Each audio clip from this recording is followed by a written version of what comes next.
Le sport mis sous cloche avec cette épidémie du coronavirus. Nous en parlons tout de suite, Mélodie, avec l'invité France Bleu Paris Matin. Vincent Chaudel, fondateur de l'Observatoire du sport business. PSG Dortmund à huis clos, on le disait. Le match de rugby entre la France et l'Irlande reporté. La menace plane pour Roland Garros, pour l'Euro 2020, pour les JO.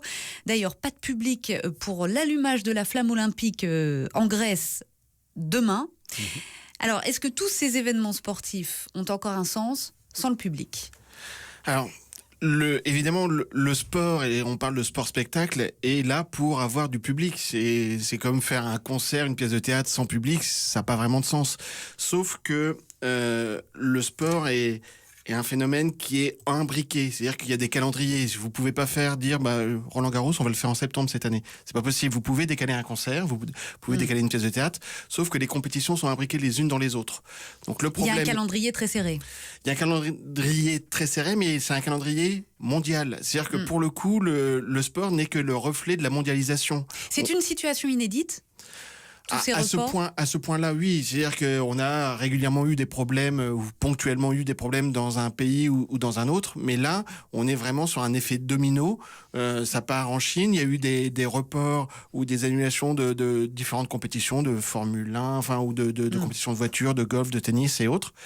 Le problème, c'est que on a ce calendrier mondial et que à un moment donné, il doit y avoir Roland Garros qui doit se placer, le Tour de France, il doit y avoir les Jeux Olympiques, l'Euro, et on est coincé par rapport à ça. Alors, est-ce que on peut envisager que des événements soient tout bonnement et simplement annulés, jamais reportés ? Oui, évidemment. C'est envisageable. Oui, c'est envisageable. La seule chose, c'est quels événements. Quand on a des Jeux Olympiques à Tokyo qui pèsent plus de 11 milliards d'investissements pour le pays, c'est pas possible. On va chercher une solution pour trouver, pour qu'ils aient lieu. Donc, les événements dont vous parliez tout à l'heure, Roland Garros et autres, moi, j'ai plutôt tendance à être positif pour eux parce que on est plutôt a priori sur un sujet qui ressemble à une grippe, donc qui devrait avoir un effet saisonnier.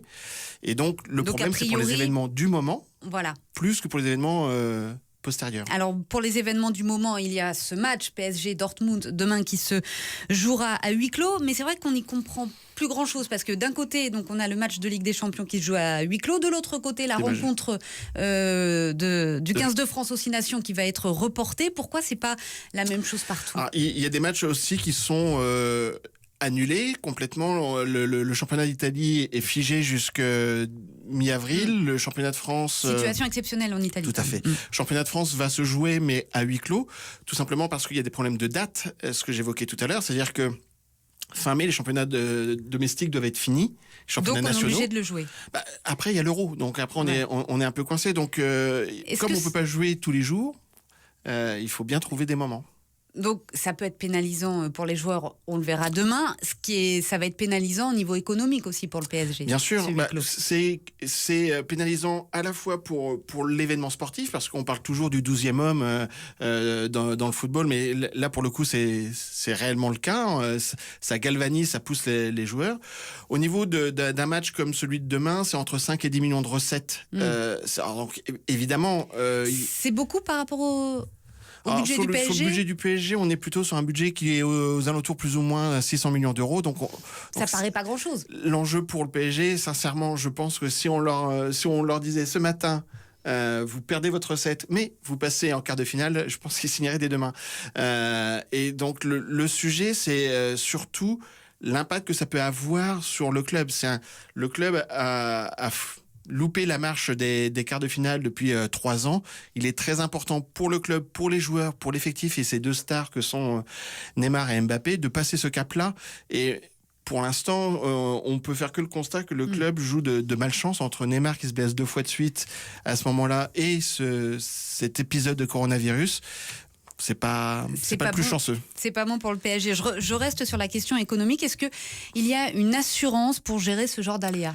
Alors normalement, il y a des assurances autour de sujets billetterie. C'est-à-dire que comme un concert au Stade de France qui viendrait être annulé parce qu'il se met à pleuvoir, normalement cette partie-là devrait être assurée.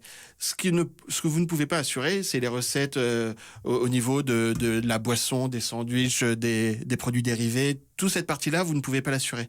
Mais d'une façon générale, le sport, pour le coup, comme les clubs sont souvent ce qu'on appelle télédépendants, c'est-à-dire que les droits télé pèsent plus de 50% de leurs recettes. Ce n'est pas vraiment sur le point économique qu'ils vont souffrir le plus. Ils vont souffrir, bien évidemment, mais c'est plutôt tout l'écosystème autour, Voilà. les petits commerçants qui vivaient de ce genre d'événements, qui vont être beaucoup plus impactés que les clubs eux-mêmes, même s'il y a un impact, encore une fois. Donc, c'est plus ça le problème. Et puis, il y a la dimension sportive, c'est-à-dire que des clubs qui cherchent à se maintenir, je pense à Saint-Étienne qui est en difficulté, les clubs qui Pour cherchent... les plus petits clubs. Ou les clubs qui cherchent à aller gagner une qualification ont besoin de ce 12e homme. Et c'est plus cela qui va leur manquer que les recettes billetterie, malheureusement, même si j'imagine qu'ils aimeraient bien les avoir.